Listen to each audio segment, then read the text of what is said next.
Friends, welcome back. तो अभी news आ रही है कि डॉलर रुपए के मुद्दे पर भारत ने खोला खजाना। 1960 के बाद सबसे बड़ा order, America, Trump, PM Modi. तो चलो देखते हैं, वीडियो शुरू करते हैं। वीडियो शुरू करने से पहले अगर आप चैनल पर नए हो और आपने अभी तक सब्सक्राइब नहीं किया तो जल्दी से पहले सब्सक्राइब के बटन और बेल आइकन को क्लिक कर लो ताकि आपको हमारे सारे न्यू वीडियोस के नोटिफिकेशन मिल जाएं जैसे हम अपलोड करें। अगर आपको वीडियो पसंद आता है प्लीज लाइक एंड शेयर। चलिए शुरू करते हैं। डॉलर्स के रिजर्व भारत अचानक से क्यों खाली कर रहा है और इसका क्या डोनाल्ड ट्रंप के 50% के टैरिफ्स के साथ कुछ लेना देना है भी या फिर नहीं। उसके बाद ब्रिटिश नेवी के F-35 ने अब दोबारा कहां पर इमरजेंसी लैंडिंग की है। कितने देशों के साथ भारत आज की डेट में फ्री ट्रेड एग्रीमेंट साइन करने वाला है और कौन से देशों के साथ फ्री ट्रेड एग्रीमेंट को वापस से लेकर एक नया एग्रीमेंट साइन होने वाला है, यानी कि पुरानों को रिव्यू किया जा रहा है। इसके अलावा भी काफी सारी इंपॉर्टेंट अपडेट्स आ रही हैं जो आपको मेन स्ट्रीम के न्यूज चैनल्स के ऊपर भी देखने को नहीं मिलेंगी, इसलिए वीडियो को एंड तक देखिएगा। सबसे पहले बात करते हैं भारत के फॉरेन एक्सचेंज रिजर्व्स को लेकर, क्योंकि काफी समय बाद भारत के फॉरेक्स रिजर्व्स में 9.3 बिलियन डॉलर्स की एक बहुत ही बड़ी गिरावट आई है एंड इसके पीछे का कारण भी काफी इंपॉर्टेंट है। दरअसल भारत के रिजर्व बैंक ऑफ इंडिया ने पिछले एक हफ्ते का फॉरेक्स रिजर्व्स का डेटा रिलीज कर दिया है। आरबीआई के मुताबिक भारत के फॉरेक्स रिजर्व्स 698 बिलियन डॉलर से गिरकर 688.8 बिलियन डॉलर्स पर आ गए हैं और ये जो 9.3 बिलियन डॉलर्स का डिप आया है इसमें से 7.3 बिलियन डॉलर्स भारत के फॉरेन करेंसी एसेट्स गिर गए हैं। दरअसल होता क्या है कि रिजर्व बैंक ऑफ इंडिया के पास जो रिजर्व्स होते हैं उसमें एक बहुत ही बड़ा हिस्सा यूएस डॉलर्स का भी होता है। जब भी इंडियन रुपीस यूएस डॉलर के मुकाबले वीक होता है तो आरबीआई लिक्विडिटी मैनेज करने के लिए इंटरवीन करता है और अपने यूएस डॉलर के रिजर्व्स को मार्केट में बेच देता है और जब रुपी स्ट्रांग हो जाता है तो वापस से यूएस डॉलर्स में रिजर्व्स को खरीद लिया जाता है। ये एक प्रॉपर स्ट्रेटजी के तहत किया जाता है ताकि इंडियन रुपीस एकदम से अचानक से बहुत ही ज्यादा डेप्रिशिएट ना हो जाए। पिछले हफ्ते में हमने देखा था कि किस तरह से इंडियन रुपीस यूएस डॉलर के मुकाबले ऑल टाइम लो के पास आ गया था और आरबीआई को इसी कारण से अपने काफी सारे यूएस डॉलर के रिजर्व्स को रिलीज करना पड़ा, इसलिए ये 9.3 बिलियन डॉलर्स की बड़ी गिरावट आई है। आरबीआई ने कहा है कि भारत अभी भी बहुत ही कंफर्टेबल पोजीशन के ऊपर है। हमारे forex reserves all time high के काफी क्लोज हैं और ये इतने फॉरेक्स रिजर्व्स हैं जिनसे हम किसी भी इमरजेंसी में 11 महीने के इंपोर्ट्स कर सकते हैं। नेक्स्ट अपडेट आ रही है भारत के फ्री ट्रेड एग्रीमेंट्स और ट्रेड डील्स को लेकर। दरअसल minister of state for commerce and industry Jitin Prasad ने पार्लियामेंट में जानकारी देते हुए बताया कि पिछले 5 सालों में भारत ने दुनिया के 5 देशों के साथ ट्रेड एग्रीमेंट साइन किए हैं। मॉरिशस, यूनाइटेड अरब एमिरेट यानी कि यूएई, उसके बाद ऑस्ट्रेलिया, ब्रिटेन और यूरोपियन एसोसिएशन। भारत सरकार ने बताया कि एक और अरब देश ओमान के साथ फ्री ट्रेड एग्रीमेंट को लेकर नेगोशिएशंस खत्म हो गई हैं और ओमान के साथ किसी भी समय भारत की सरकार एक फ्री ट्रेड एग्रीमेंट के ऊपर साइन कर सकती है। इसके साथ ही कुछ और भी ट्रेड एग्रीमेंट्स हैं जो फाइनलाइज होने के काफी क्लोज हैं। सबसे पहले यूरोपियन यूनियन के साथ, उसके बाद न्यूजीलैंड, श्रीलंका, पेरू और अमेरिका के साथ ट्रेड नेगोशिएशंस काफी एडवांस स्टेजेस के ऊपर हैं। इसके साथ ही भारत सरकार ने बताया कि 2 ट्रेड एग्रीमेंट ऐसे हैं जो पिछली सरकारों ने साइन किए थे, लेकिन अब भारत की सरकार उनको वापस से रिव्यू और अपग्रेड करने के लिए टॉक्स कर रही है। पहला एग्रीमेंट आसियान देशों के साथ और दूसरा साउथ कोरिया के साथ जो साल 2009 में साइन हुआ था और भारत सरकार इनमें बदलाव करके एक नया ट्रेड एग्रीमेंट साइन करने पर नेगोशिएशंस कर रही है। नेक्स्ट अपडेट आ रही है इंडियन आर्मी को लेकर। सबसे पहले आप ये पिक्चर देखिए, ये है 1960s के डिजाइन सिंगल इंजन चेतक और चीता फ्लीट के लाइट हेलीकॉप्टर्स जिनको इंडियन आर्मी और इंडियन एयरफोर्स आज भी इस्तेमाल कर रही है। इन हेलीकॉप्टर्स का क्रैश रेट भी MiG-21 फाइटर जेट्स की तरह ही है। न इनके अंदर मॉडर्न एवियोनिक्स हैं, न इनके अंदर इनबिल्ट सेफ्टी मैकेनिज्म्स हैं, लेकिन फिर भी भारतीय सेना आज तक इनका इस्तेमाल कर रही है। भारतीय सेना ने काफी लंबे समय से 350 से 400 के करीब लाइट हेलीकॉप्टर्स की डिमांड भारतीय सरकार के सामने रखी थी और खुशी की बात यह है कि भारत के मिनिस्ट्री ऑफ डिफेंस ने फाइनली चीता और चेतक फ्लीट के हेलीकॉप्टर्स को रिप्लेस करने की प्रक्रिया को स्टार्ट कर दिया है। रेफरेंस के लिए आपकी स्क्रीन के ऊपर आर्टिकल का स्क्रीनशॉट है। न्यूज निकल कर आ रही है कि डिफेंस मिनिस्ट्री ने चेतक और चीता फ्लीट के लाइट हेलीकॉप्टर्स को रिप्लेस करने के लिए एक नए और मॉडर्न लाइट हेलीकॉप्टर की 200 यूनिट्स की एक्विजिशन के लिए रिक्वेस्ट फॉर इन्फॉर्मेशन यानी कि RFI डॉक्यूमेंट फ्लोट कर दिया है और वेंडर्स को कुछ रिक्वायरमेंट्स भी स्पेसिफाई की हैं। इन 200 में से 120 लाइट हेलीकॉप्टर्स इंडियन आर्मी और 80 के करीब एयरफोर्स के लिए परचेज किए जाएंगे। रिक्वेस्ट फॉर इन्फॉर्मेशन के मुताबिक ये लाइट हेलीकॉप्टर्स दिन और रात दोनों टाइम में सर्विलांस करने में सक्षम होने चाहिए, स्पेशल मिशंस के लिए छोटी टीम को ले जा सकें, ग्राउंड ऑपरेशंस में हेल्प करने और अटैक हेलीकॉप्टर्स के साथ मिलकर स्काउट रोल यानी कि जानकारी इकट्ठा करने का काम भी कर सकें। वैसे आई होप जल्दी से डील भी साइन हो जाए, क्योंकि डील साइन करने के बाद भी एटलीस्ट 4 से 5 साल लग जाएंगे पहला लाइट हेलीकॉप्टर भारतीय सेना को मिलते। नेक्स्ट अपडेट आ रही है भारत और अर्मेनिया को लेकर। जैसा कि हमने आपको बताया था कि अर्मेनिया के प्राइम मिनिस्टर निकोल पांचियान और अजरबैजान के प्रेसिडेंट इल्हाम अलीयेव ने व्हाइट हाउस जाकर डोनाल्ड ट्रंप के सामने वहां पर एक पीस डील साइन कर ली है। इन्होंने भी बोला है भाई, मोदी जी कह रही हूँ, ट्रंप को भैया नोबेल पीस प्राइज मिलना चाहिए क्योंकि इनके बीच में पीस एग्रीमेंट कराई है। अब इस डेवलपमेंट के बाद न्यूज निकल कर आ रही है कि भारत के विदेश मंत्री जयशंकर सर ने तुरंत ही अर्मेनिया के विदेश मंत्री अरारात मिर्ज़ोयान को कॉल करके डेवलपिंग स्टोरीज के ऊपर चर्चा की है। इसके साथ ही भारत ने भी इस पीस एग्रीमेंट का स्वागत किया है और कहा है कि ये डायलॉग और डिप्लोमेसी की एक बहुत ही बड़ी अचीवमेंट है जिसकी भारत वकालत करता है। इसके साथ ही रशियन प्रेसिडेंट व्लादिमीर पुतिन और डोनाल्ड ट्रंप की जो 15 अगस्त के दिन अलास्का में मीटिंग होनी है, भारत के विदेश मंत्रालय ने उसका भी स्वागत किया है और कहा है कि ये समय युद्ध का नहीं है, डायलॉग और डिप्लोमेसी करनी चाहिए। नेक्स्ट अपडेट आ रही है जापान से एंड इसमें भारत और ब्रिटेन का भी एंगल है। दरअसल न्यूज निकल कर आ रही है कि जापान के पास समुद्री क्षेत्र में अमेरिका, जापान और ब्रिटिश नेवी ये तीनों देश आपस में मिलकर ड्रिल्स कर रहे थे, जिस दौरान एक बार फिर ब्रिटिश नेवी के F-35B में सॉर्टीज के दौरान टेक्निकल फेलियर आया और सेम भारत के त्रिवेंद्रमपुरम एयरपोर्ट की तरह जापान के कागोशिमा एयरपोर्ट के ऊपर इस ब्रिटिश F-35B की इमरजेंसी लैंडिंग करवानी पड़ी। कोई ये और है कोई क्या? और सेम है, पता नहीं सेम है, है, कोई वही और तो है। नहीं लेगा। कमाल है, पता नहीं इन्हीं के साथ हो रहा है। इनको चलाना आता है कि नहीं आता है, या सब गड़बड़ वाले प्लेन्स इनके पास आए हैं। अब ये वही F-35 है जो भारत में 40 दिन के बाद ठीक हुआ था।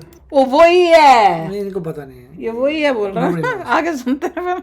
या फिर एक दूसरा F-35 फाइटर जेट है, ये तो खैर ब्रिटिश नेवी ने बताया नहीं। ओ अच्छा, मैं तो वही वही है। है, मैंने कहा ठीक हो गया था क्या जो ले गए ये जगह जगह कंट्रीज का टूर करके आएगा ये। भाई मैं कह रहा हूँ, हर जगह खराब होके बैठता है। कहता है वो कहते हैं ना, कई बोलते मैं थक गया, मैंने नहीं आगे चलना। छोटे बच्चे होते थे ना हम लोग, जब चलते थे तो बीच में थक जाते तो मैं बैठ जाती थी, मैं नहीं और आगे चल सकती। तो वैसे बाबा थोड़ी देर बाद चल के बैठ जाता है क्या, पर हो सकता है ये अलग हो, सेम नहीं होगा जहाँ तक लग रहा है, क्योंकि से उसी को यहाँ भेज दिया इन्होंने। पहले चेक तो कर ले तो पूरा ठीक है। लेकिन एक दूसरा सिमिलर तरह का इंसिडेंट है जिसमें ब्रिटिश नेवी के F-35B ने सॉर्टीज के दौरान टेक्निकल मॉल फंक्शन फेस की है, जिसके बाद अब F-35 स्टेल्थ फाइटर जेट्स की परफॉर्मेंस एंड इनकी मेंटेनेंस और अपकीप के ऊपर सवाल खड़े किए। हाँ, बदनामी होती है यार ये सब, ठीक है, इसको सूट नहीं बदनामी करता, हो रही डोंट है। बाय। पर पता नहीं क्यों खराब हो रहे हैं, समझ नहीं आ रही। पुराने हैं, मेंटेनेंस नहीं ठीक हो रही है, क्या वजह जा रहे हैं। नेक्स्ट अपडेट आ रही है ईरान और भारत को लेकर। ईरान की एम्बेसी और भारत में एम्बेसडर ने अगेन एक बार फिर अमेरिका के खिलाफ जाकर भारत के सपोर्ट में स्टेटमेंट जारी की है। ईरान ने कहा है कि भैया वो तो करेगा ही, ईरान को तो इतनी दुश्मनी और तकलीफ है भैया यूएसए से और Barely इसराइल वो से। जिंदा है। हाँ, उसको लग रहा है कि शायद इससे मेरे को कोई हेल्प कर देगा या मेरे लिए कोई खड़ा हो जाएगा। उसको पता नहीं है कि भैया कोई पंगा नहीं लेगा। अमेरिका बोलता है कि भारत ने यूक्रेन वॉर को गलत तरीके से फाइनेंस किया है और रशिया को पैसे दिए हैं, लेकिन वही अमेरिका इंटरनेशनल क्रिमिनल कोर्ट से कॉन्विक्टेड वॉर क्रिमिनल्स को व्हाइट हाउस में बुलाता है और इजराइल को हथियार भी देता है। देखा, इसका अपना ही प्रोपोगंडा चल रहा है कि वो उनको करता है, इजराइल को देता है, देगा ही। जब तुम तुम किसको फंड कर रहे हो, उसके जवाब में देगा नहीं यूएसए, जिससे अमेरिका खुद ही गाजा के जेनोसाइड में हिस्सेदार बन जाता है और ये अमेरिका का सबसे बड़ा दोगलापन है। इसके साथ ही ईरान के एम्बेसडर इराज इलाही ने कहा कि भारत के ऊपर 50% के टैरिफ्स लगाकर डोनाल्ड ट्रंप ने अमेरिका की फॉरेन पॉलिसी को बदला नहीं है बल्कि एक्सपोज कर दिया है। अब भैया बेटा तुम तो डालोगे ही, चिंगारी में घी या आग में घी डालते रहो, कोई फर्क नहीं पड़ना। स्टेटमेंट का मतलब या तुम्हारा तो पता ही हमें। यानी कि अमेरिका ने अपनी फॉरेन पॉलिसी की सच्चाई सबके सामने ला दी है। उन्होंने कहा कि अमेरिका के लिए कोई भी असली दोस्त नहीं है, अमेरिका बस अपना खुद का फायदा। तो किसी के लिए भी नहीं होता। That's what politics is. Hamas, Hezbollah और हुती को सॉल्व कर ले, फिर बात करेंगे। एग्जैक्टली। और भैया पॉलिटिक्स है, कोई किसी का दोस्त नहीं है। Correct, जिसको अभी सारे जहाँ पे expose हो चुके हैं ईरान वाले। हाँ, सब जिसको जहाँ फायदा होता है वहीं पे डील्स हो रही हैं। देखता है और अमेरिका से जो दोस्ती लगती थी वो सिर्फ अमेरिका की एक स्ट्रेटेजी थी और अमेरिका का एक प्लान था। ईरान के कहने का मतलब है कि हम भारत के सच्चे दोस्त हैं। अले हो तो कहो भैया फिर जरा आ जाओ हेल्प करने। जब पाकिस्तान ने किया था तो हेल्प करने आना हमारा था माल ना। खरीदने लग जाओ इधर। हाँ, धड़ाधड़ खरीद लो। जो यूएसए नहीं ले रहा है उसको ले लो आप लोग भाई। अमेरिका नहीं है, लेकिन मसला ये है कि ईरान का सुप्रीम लीडर आयतुल्ला खामेनेई कुछ महीने पहले कश्मीर के लोगों की तुलना गाजा के लोगों के साथ कर रहा था। लो कर लो बात, यहीं आ गया काउंटर तो हो गया यहीं पर ही। और कश्मीर के मुसलमानों को आजाद करवाने की मांग कर रहा था। एक बात ईरान के एम्बेसडर इराज इलाही ने सच बोली है कि कोई भी देश किसी का दोस्त नहीं है। और हम भी कह रहे हैं क्या दोस्ती है, सब अपनी देश का सोचेंगे, नहीं सोचेंगे तो कल को कोई और उनको उनका फायदा उठा के उस देश को ही खत्म कर सकता है। सभी देश अपने खुद के सेल्फ इंटरेस्ट के लिए काम कर रहे हैं। Exactly. नेक्स्ट अपडेट आ रही है रिलायंस जियो कंपनी को लेकर। न्यूज निकल कर आ रही है कि सब्सक्राइबर्स के मामले में रिलायंस जियो कंपनी ने चाइना की चाइना मोबाइल को पीछे करके दुनिया में फर्स्ट पोजीशन हासिल कर दी है। Very good. अब भारत की रिलायंस जियो कंपनी न सिर्फ भारत बल्कि दुनिया में सबसे ज्यादा यूजर्स वाली कंपनी बन गई है। अच्छा, यूजर्स वाली कंपनी बनो तो है भाई, हमारी पॉपुलेशन भी तो इतनी हाई है, हमने तो चाइना को पॉपुलेशन में बीट कर दिया है। पर एनीवे गुड न्यूज। रिलायंस जियो इससे पहले सेकंड पोजीशन के ऊपर थी, लेकिन अब फर्स्ट के ऊपर रिलायंस जियो कंपनी आ गई है, सेकंड के ऊपर चाइना मोबाइल और थर्ड पोजीशन के ऊपर ही चाइना की एक और कंपनी है चाइना टेलीकॉम। तो वो तो होना ही है। सबसे पॉपुलेशन वाली कौन सी है? इंडिया और चाइना तो वही पोजीशंस में है। रिपोर्ट के मुताबिक रिलायंस जियो के अब टोटल 488 मिलियन यूजर्स हैं, यानी कि 48 करोड़ 80 लाख लोग आज की डेट में जियो की सिम यूज कर रहे हैं, जिसमें से 19 करोड़ लोग जियो का 5G यूज कर रहे हैं। नेक्स्ट अपडेट आ रही है बीजेपी के एक्स राज्यसभा एमपी सुब्रमण्यम स्वामी। ओए होए को लेकर, जिन्होंने प्रधानमंत्री मोदी और जयशंकर सर की फॉरेन पॉलिसी के ऊपर कमेंट किया है। ओहो, चलो देखें। दरअसल डोनाल्ड ट्रंप के 50% के टैरिफ्स के बाद प्रधानमंत्री मोदी और भारत की सरकार ने रशिया और चाइना के साथ इंटरैक्शंस को बढ़ा दिया है। मोदी जी ने व्लादिमीर पुतिन के साथ फोन कॉल के ऊपर बात की। उसके बाद national security advisor Ajit Doval sir को भी रशिया भेजा गया और एससीओ समिट को अटेंड करने प्रधानमंत्री मोदी चाइना जाने की अनाउंसमेंट भी कर। और अजीत डोवल को जो एक्चुअल प्लान डेट थी उससे पहले जल्दी भेजा था, ये भी एक इम्पोर्टेंट बात है। कर चुके हैं। अब रशिया और चाइना के करीब होने के ऊपर सुब्रमण्यम स्वामी को प्रॉब्लम हो रही है और सुब्रमण्यम क्यों भाई? स्वामी ने बोला है कि सिर्फ इसलिए कि यूएस प्रेसिडेंट डोनाल्ड ट्रंप ने प्रधानमंत्री मोदी को इग्नोर किया है और भारत का नुकसान किया, इसका ये मतलब नहीं है कि पूरे का पूरा अमेरिका ही भारत के खिलाफ हो गया है। इससे पहले भी प्रधानमंत्री चंद्रशेखर और बाद में नरसिम्हा राव ने उस टाइम की अमेरिका की गवर्नमेंट के भारत के लिए नेगेटिव एटीट्यूड को बदलकर उनको भारत के फेवर में कर दिया था। और डोनाल्ड ट्रंप को क्रिटिसाइज करना और डोनाल्ड ट्रंप की आलोचना करना तो ठीक है, लेकिन दुनिया के दो सबसे बुरे डिक्टेटर्स शी जिनपिंग और व्लादिमीर पुतिन, इनके पास चले जाना ये बहुत ही बचकानी सोच है और भारत के लिए लॉन्ग टर्म में रशिया और चाइना के करीब जाना ये काफी नुकसानदेही होगा। बात ठीक कर रहे हैं।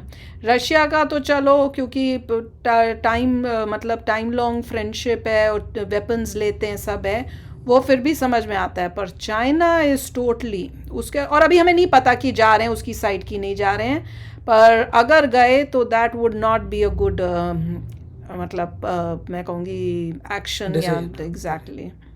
आगे सुब्रमण्यम स्वामी कहते हैं आज भी 75% से ज्यादा अमेरिकन भारत के लिए पॉजिटिव सोच रखते हैं। अरे सब पॉजिटिव रखते हैं, दिस इज ओनली रशिया की वजह से, ऐसा कोई नहीं है। रशिया से कैसे तेल ले रहे हैं और रशिया भी सीज फायर नहीं कर रहा, वो इसी वजह से हो रहा है। और देखो एक चीज़ तो है ही कि अगर आप रशिया के साथ हो गए, one has to pick out of two, एक आपको चुनना ही पड़ेगा। आप बहुत देर तक ये ऐसे काम चला नहीं पाओगे कि हम यूएसए के भी दोस्त हैं और रशिया के भी दोस्त हैं, क्योंकि यूएसए और रशिया दोनों जो हैं एक दूसरे से जो है कोई उनकी अच्छी रिलेशनशिप्स नहीं है। जिस तरह से हमें तकलीफ़ होती है जब यूएसए पाकिस्तान के साथ करता है तो हमें भी तकलीफ होती है, वैसे यूएसए को भी तकलीफ होती होगी जब इंडिया जो है रशिया के साथ करता है, तो वो बात समझनी पड़ेगी। हम भी यही कहते हैं ना कि यार एक को चूज़ करो, या इंडिया को चूज़ करो या पाकिस्तान को चूज़ करो, वैसे ही वो भी कहेगा। तो each has to pick a side, और अगर आप एक साइड पिक कर रहे हो और वो उनकी साइड नहीं है, देन दिल से ओके भैया। वैसे ही हम अगर यूएसए पाकिस्तान की साइड पिक कर रहे हैं तो इंडिया कहेगा ठीक है भाई, फिर हमें भी नहीं है तुम्हारे साथ, हम क्यों तुम्हारे साथ दोस्ती करेंगे। सो ये तो कॉमन सेंस की बातें हैं यार। इसलिए भारत को रशिया और चाइना के करीब नहीं जाना चाहिए। अब सुब्रमण्यम स्वामी का कहना है कि डोनाल्ड ट्रंप के टैरिफ्स के बाद भी हमें रशिया और चाइना के क्लोज नहीं जाना चाहिए, बल्कि डोनाल्ड ट्रंप एडमिनिस्ट्रेशन के मूड को चेंज करने की कोशिश करनी चाहिए। यानी कि जो रशिया, इंडिया और चाइना रिग कॉपरेशन है, सुब्रमण्यम स्वामी उसके बिल्कुल खिलाफ है। नेक्स्ट अपडेट आ रही है पाकिस्तान को लेकर। दरअसल पाकिस्तान ने भारत के कमर्शियल प्लेन्स को अपनी एयर स्पेस में आने से बैन कर दिया था, जिसके कारण 100 से 150 फ्लाइट्स जो डेली पाकिस्तान की एयर स्पेस का इस्तेमाल करती थी वो पाकिस्तान के ऊपर से फ्लाई करके नहीं जा रही हैं। अभी भी नहीं जा रही हैं? हाँ, कि पहले बीच में खाली बनती थी, अभी भी बैन है क्या? क्वेश्चन ये है, बताना आप लोग बताओ। न्यूज़ आ रही है कि भारत की जो ये 100 से लेकर 150 फ्लाइट्स डेली पाकिस्तान की स्पेस का इस्तेमाल करती थी, इसके लिए भारत की एयरलाइन कंपनीज पाकिस्तान की सरकार को ओवरफ्लाइट फीस भी पे करती थी, जो कि एक तरह का टोल होता है। न्यूज निकल कर आ रही है कि भारत की फ्लाइट्स पाकिस्तान की स्पेस से ना गुजरने के कारण पिछले 2 महीने में पाकिस्तान को टोटल 1240 करोड़ रुपीस का नुकसान हो गया। ये तो बड़ी अच्छी बात है, गुड। अब ये 1240 करोड़ ये भारत के लिए तो काफी छोटी सी रकम है, लेकिन पाकिस्तान के लिए ये बहुत ही बड़ी रकम है, और इसी को लेकर आज पाकिस्तान को ट्रोल किया जा रहा है। ट्रोल किया जा रहा है वो तो चलो ठीक है, पर क्वेश्चन ये है क्या वो बात अब पाकिस्तान को चुभ रही है कि हाय हमारा पैसा नहीं है, अब बताओ हम कैसे खोलें, किस तरह से मतलब अपनी इज्जत भी बची रहे और स्पेस भी खोल दे ताकि पैसा आए। क्वेश्चन ये है कि क्या वो डिस्कशन कर रहे हैं, उनको पता चल रहा है। सुब्रमण्यम स्वामी की जो बात थी वो भी काफी हद तक सही थी। हाँ, कि आप डिक्टेटर्स जो उनके साथ जा रहे हैं और वहाँ पे नहीं जाना चाहिए। इनफैक्ट डोनाल्ड ट्रंप से बात करनी चाहिए और सॉल्यूशन करना चाहिए। तो देखते हैं क्या होता है, अभी भी कुछ समय बचा है मेरे ख्याल से, तो वील नो क्या होता है। बट 15 अगस्त को मेरे ख्याल से सभी लोग बहुत केयरफुली वॉच करेंगे कि अगर कोई डील होती नहीं होती, जो मुझे लग रहा है unlikely, but we will see. मुझे भी मुश्किल लग रही है कि पता नहीं ये डील में यूक्रेन मानेगा नहीं, पुतिन ने लैंड छोड़नी नहीं, यूक्रेन ने मानना नहीं, और अनलेस कि हमें लग रहा है कि यूक्रेन नहीं लड़ पाएगा, उसे डर होगा कि पूरी कंट्री चली जाए तो वो एग्री कर ले, बस एक और ही that सही। is वो तब है अगर यूएस और यूरोप कहें कि हम सपोर्ट नहीं करेंगे। हाँ बस तो ये जो भी बात मुश्किल है क्योंकि सपोर्ट तो मिलता रहेगा। तो देखते हैं यूएसए शायद हटा दे, अगर यूरोपियन यूएसए यूनियन तो नहीं पर करेगा। यूरोपियन यूनियन का पता नहीं They will keep हमें। supporting. अगर वो सपोर्ट करेंगे तो फिर तो पीस टॉक नहीं हो सकती। अगर ट्रम्प और पुतिन की जो भी बातें वो ठीक लग रही होंगी और वो फिर जाके यूक्रेन को बोलेगा कि ये डील है अब इसको साइन करो, फिर यूक्रेन मना कर देगा तो यूएसए मोस्ट लाइकली पीछे हट जाएगा हेल्प करने के लिए यूक्रेन की। पर यूरोपियन कंट्रीज वो अगर फिर भी सपोर्ट करती रही तो पीस टॉक होने का पॉसिबिलिटी नहीं होने वाली। देखेंगे 15 अगस्त की सब वेट कर रहे हैं। तो चलो यार, आप भी शेयर करना अपने थॉट्स। चलते हैं, मिलेंगे नेक्स्ट वीडियो में बहुत ही जल्द। Till then take care and bye bye. तो अगर आप मेरे इस चैनल पे नए हो तो जल्दी से सब्सक्राइब के बटन को हिट करो और बेल आइकन को क्लिक करो ताकि आपको मेरा जब नया वीडियो मैं लगाऊं आपको उसके बारे में जल्दी से पता चल जाए।